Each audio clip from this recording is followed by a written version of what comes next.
Hello, I'm Congressman Pittenger. As your member of Congress, one of my main priorities and obligations is to make sure that we have a fiscally accountable government. To that end, I work very diligently in our House Republican Study Committee, which I serve on. That is our conservative think tank in the House Republican Conference. And I serve on that on the steering committee to help give leadership, to make sure that we bring to this Congress and to the American people a fiscally accountable budget. Here are what we are including in this current budget. This budget must balance, and our proposed budget will balance within 10 years. It must be a pro-growth budget that reduces the regulatory burden on small businesses in America. This budget will cut discretionary spending. Discretionary spending are those issues in our government that flourished under the Clinton and the Obama administrations.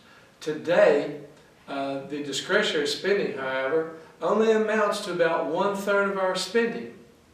2/3 of our spending is really allocated toward mandatory budgeting, and those are the entitlements: Medicare, Social Security, Medicaid. And our budget reforms these entitlements, makes sure that they will allow them to continue in the future for future generations. But we have found cost savings in that.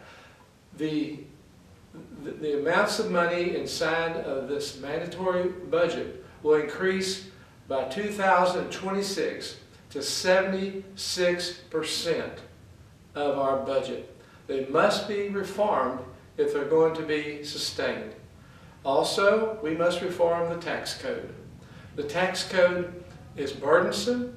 It's 70,000 pages, and it is, as I've always said, it's bigger than the Bible, but has none of the good news. We need a simpler tax code. We need a tax code the American people can understand, that they can read it on a piece of paper. So we want to reform it. We want to make sure that it's simplified and that it brings fairness and equity to the American people. There are thousands of lawyers and other individuals in Washington, D.C. who are here to seek carve-outs and favors for certain businesses and individuals. And our interest is to streamline this tax code to make it fair and equitable for everybody. One of the ways that we've been able to be successful in our budget process is through an act we call reconciliation. And this is a procedure that we have in Washington that has allowed us to get the bill on the President's desk that defunded Planned Parenthood, that gutted Obamacare.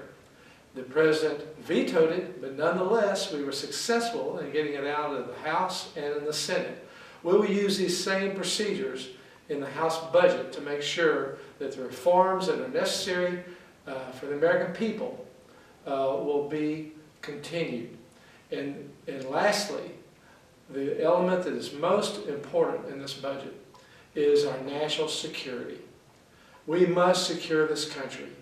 We have depleted the amount in our budgets through the automatic spending cuts. They have very much hurt the military.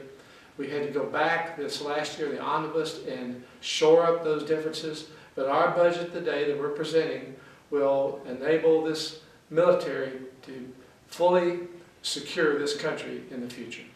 So these are the main elements I want you to know about. I hope that you'll contact me and any questions that you have, and look to our website, and we'll provide more detail on all of this. Thank you so much. God bless you.